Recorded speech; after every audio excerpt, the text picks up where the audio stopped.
Seguimos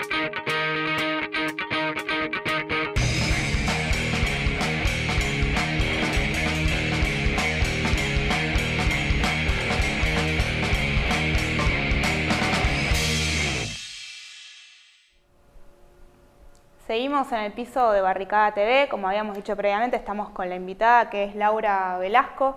Ella es representante de Mumolá en el Parlamento de Mujeres de la Legislatura porteña y con ella vamos a hablar sobre el caso Belén.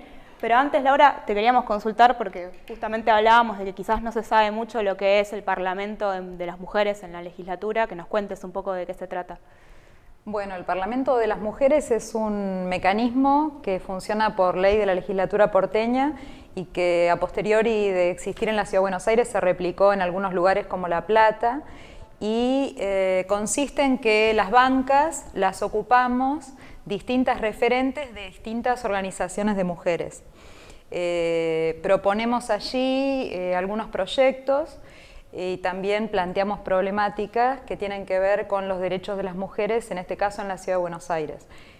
Es interesante como ámbito de debate, de visibilización de las cuestiones que nos preocupan a las mujeres y también, bueno, por supuesto, para que después en la legislatura, en la Comisión de Mujer o en otras también se hagan eco de las problemáticas y las puedan tomar para que lleguen a las sesiones. Laura, bueno, digamos, estamos muy contentas por la libertad de Belén. Nos gustaría que cuentes y resumas un poco su situación, pero partiendo de un título de uno de los diarios de mayor tirada del país y el principal diario de Buenos Aires, que es el diario Clarín, que tituló el día que liberaron a Belén diciendo "La joven acusada de matar a su bebé".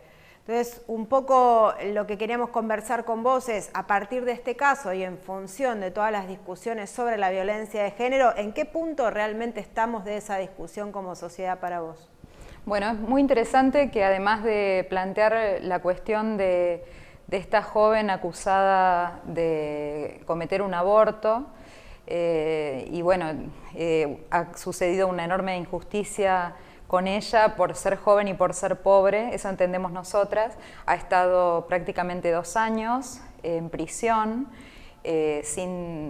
con una cantidad de cuestiones que hacen a la causa que son sumamente irregulares.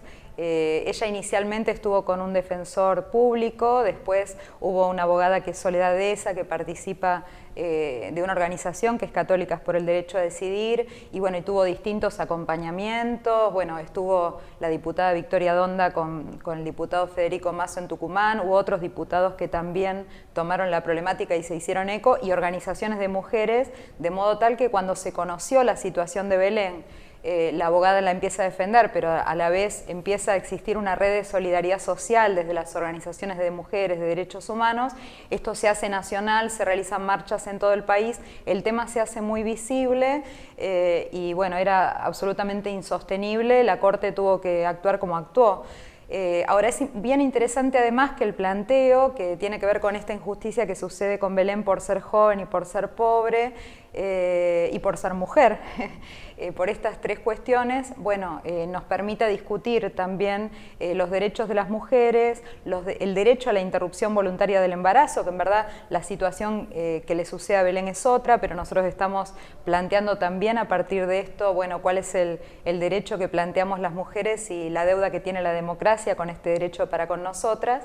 Y a la vez es interesante, digo, que ustedes lo planteen desde el lugar de los medios de comunicación y desde la visión sexista, porque inclusive ha habido medios que han hablado de ella como madre, ¿no es cierto? O sea, ha llegado a tal punto la brutalidad que se ha acusado a una mujer que está en esta situación, que ella planteó, bueno, fue un aborto espontáneo, que ella ni sabía que estaba embarazada, una situación de suma vulnerabilidad, donde le ponen una causa en la cual aparece otro feto con otras cantidades de semanas, con otro sexo, digamos una cantidad de irregularidades muy grandes, la imputan a ella en esta causa, que entendemos, bueno, jugaron una cantidad de cuestiones cuestiones que tienen que ver con el sistema de salud, con el sistema de seguridad, con el sistema judicial, en este caso de la provincia de Tucumán, pero que podía haber sucedido en otra provincia del país, y que particularmente viven las mujeres más jóvenes, más pobres, más vulnerables en la Argentina. ¿En qué situación se encuentra la causa de Belén hoy en día? ¿Y qué lectura hacen ustedes? Porque bueno, ella fue liberada por un fallo de la Corte Suprema de Tucumán, pero hubo una demora en esa liberación. ¿Cuál es la lectura que hacen del porqué de esa demora, digamos? Sí, entendemos que la demora en la liberación tuvo que ver con cuestiones burocráticas, donde, bueno, me parece que si hubiera sido otra la persona, como decía antes, no hubiera estado 2 años presa, y por esta misma razón la demora en liberarla, ¿no? Pero bueno, ahora también para todos nosotros, para todas nosotras es una victoria, pero a la vez lo que queda por hacer también, bueno, quedan varias cosas por caminar, como siempre. Una de las cosas que queda por hacer es que ella quede absolutamente liberada, porque sigue estando imputada en la causa. Entonces, bueno, en este sentido que también se haga justicia y que ella quede liberada de esta situación judicial. Y por otra parte, bueno, es para todas nosotras, y bueno, ahora muy pronto tenemos el Encuentro Nacional de Mujeres en octubre. Belén nos va a acompañar también, y todas las mujeres que mueren por aborto en la Argentina nos tienen que acompañar para darnos más fuerza, para seguir empujando que la interrupción voluntaria del embarazo sea una realidad en la Argentina, que no tengamos esta situación donde una mujer puede ser imputada, pero además una mujer puede morir, sobre todo quien está en una situación de pobreza. Parece inclusive una cuestión casi azarosa que Belén pudiera finalmente dar con una abogada que se preocupó por visibilizar y movilizar la causa, porque va a haber un montón de otras situaciones en las cuales ese azar no acompaña, ¿no?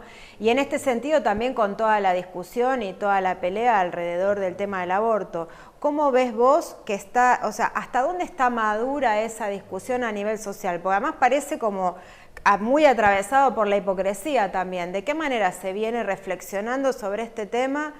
Otra vez, en función de todo lo que implicó la movilización de mujeres, sobre todo el año pasado, alrededor del Ni Una Menos.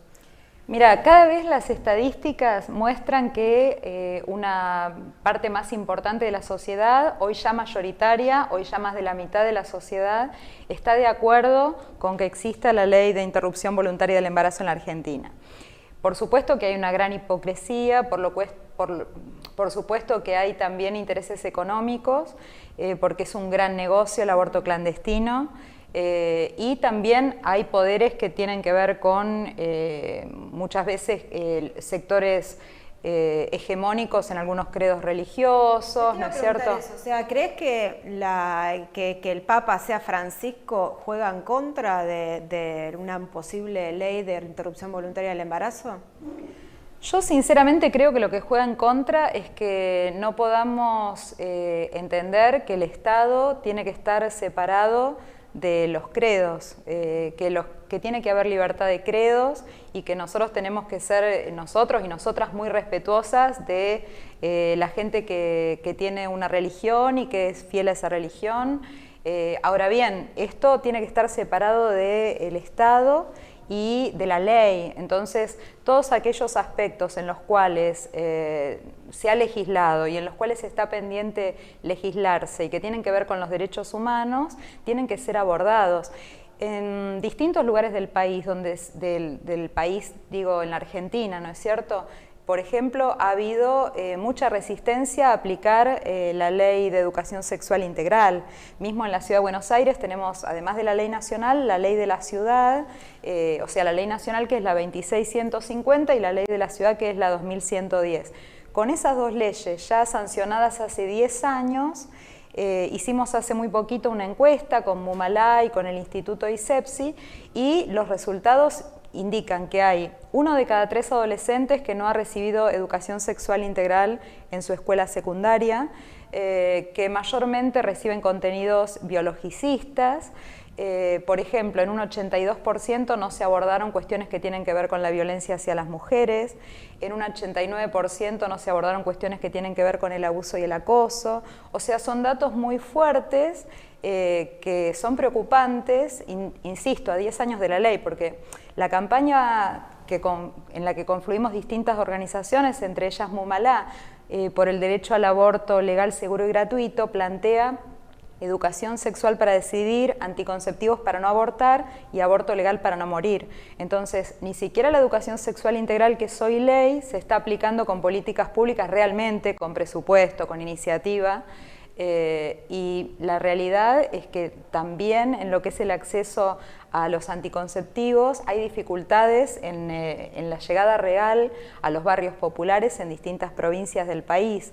Los países que han legislado en relación con el derecho al aborto, en verdad, han disminuido no solamente la mortalidad de las mujeres, que en la Argentina es la principal causa de mortalidad materna, ¿no? Así la denomina el Ministerio de Salud, hablando de las palabras, pero bueno, cada 2 días es una mujer, se calcula que muere en la Argentina a causa de aborto clandestino, son 70.000 mujeres al año que llegan con problemas a los hospitales. Es un problema de salud pública también. Absolutamente, es un problema de salud pública que es escondido, que no está abordado, que se habla de 500.000 de abortos en la Argentina, o sea, es también, como decía antes, un negocio fabuloso de muchos médicos que tienen objeción de conciencia en un hospital público y que después en su clínica privada ganan bien con un aborto clandestino. El tema también es quienes no acceden, todas las que llegamos a esa situación, en situación de clandestinidad, estamos en peligro. Ahora, en general, los sectores medios y de allí para arriba tenemos más posibilidades de ir a un lugar seguro. Los sectores populares, las mujeres pobres, por eso decimos las más jóvenes, las más pobres, son aquellas que pueden perder la vida y la pierden en esta situación de un aborto clandestino. Y los países que han legislado, decía, no solamente han descendido la cantidad de mortalidad de estas mujeres, sino que también, siendo una política integral, con educación sexual integral, con acceso a anticonceptivos, han disminuido la cantidad de abortos. Yo creo que eso también es hasta un argumento fantástico para discutir con quienes no están de acuerdo con el aborto. Bien, en el último tiempo hubo varios proyectos que se intentaron, digamos, para que salga una ley a favor, digamos, de la interrupción voluntaria del embarazo. ¿En qué situación está? Si hay algún proyecto que está pendiente. Sí, ese proyecto, que es el de la campaña por el derecho al aborto legal, seguro y gratuito, fue presentado nuevamente este año. Este año lo encabeza la diputada Victoria Donda, lo han encabezado otras diputadas a lo largo de estos 2 años que se ha ido representando. Y bueno, el desafío es que realmente se trate en comisiones. Hay condiciones que se trate al menos en la Comisión de Derechos Humanos, y habrá que ver si mujer, ahora que no está Dindart, un personaje que no era afín a esta temática y que además era varón, ¿no? Además, hablando otra vez de las palabras y de lo simbólico, ¿no? La comisión se llama Mujer, Niñez, Adolescencia, ¿no? La mujer está junto con los niños y los adolescentes, es familia, y en verdad son problemáticas y situaciones que deberían estar divididas en distintas comisiones. Bueno, además la conducía un varón, pero además la conducía un varón que estaba planteando que las mujeres, cuando él era ministro de Salud en la provincia de Corrientes, se embarazaban para tener un plan social. Entonces, bueno, difícil abordar ahí el debate del derecho a la interrupción voluntaria del embarazo. Ahora, bueno, me parece que habría condiciones para discutirse en comisiones, para que llegue al recinto. Hay diputadas y diputados de distintos bloques que han firmado el proyecto, porque, bueno, estas temáticas son también transversales, si bien hay espacios políticos que somos más afines y, por supuesto, espacios sociales, también hay distintos sectores de distintos bloques que apoyan este proyecto. Y eso también es muy importante y es la amplitud que busca la campaña para poder, bueno, efectivamente llegar al tratamiento. No estamos en el mejor contexto probablemente para poder sacarla, ¿no? La ley en este año, pero va a ser una pelea que evidentemente va a haber que tomar con mucha fuerza. Antes de terminar, quería preguntarte, digamos, ¿qué opinás? Digo, a mí hay algo que me preocupa que tiene que ver, por un lado, con lo beneficioso que significó el Ni Una Menos como hito durante el año pasado, y sobre todo también la masificación a partir de que hubo muchos medios de comunicación, estrellas televisivas, gente famosa que tomó la temática y que la derramó, por decirlo de alguna manera. Pero al mismo tiempo eso está acompañado muchas veces de una lectura bastante superficial, donde lo que se ve serían, con muchas comillas por supuesto, lo que podría entenderse como exceso. Bueno, tampoco vas a matarla, ¿no?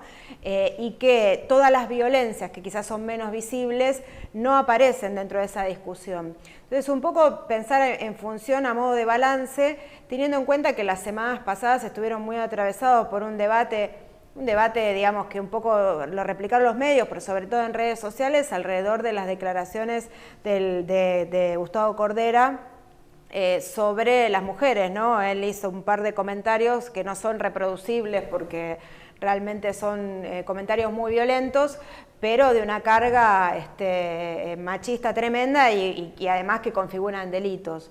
Entonces, en este sentido, digamos, preguntarte qué balance haces vos de qué es lo que dejó todo este movimiento y lo que falta construir.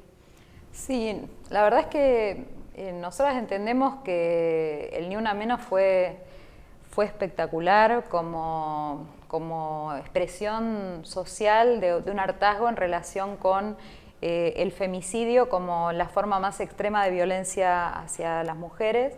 Pero que sin ninguna duda, bueno, hay distintas formas de violencia. De hecho, bueno, la ley nacional, la 26.485, que habla de prevenir, sancionar y erradicar la violencia hacia las mujeres, es muy clara en las distintas formas de violencia, que incluye también la violencia, hablábamos antes, mediática, la violencia verbal, la violencia psicológica, todos los ámbitos donde se desarrollan sus relaciones interpersonales, dice, entonces también es el ámbito laboral, ¿no es cierto?, el sindical.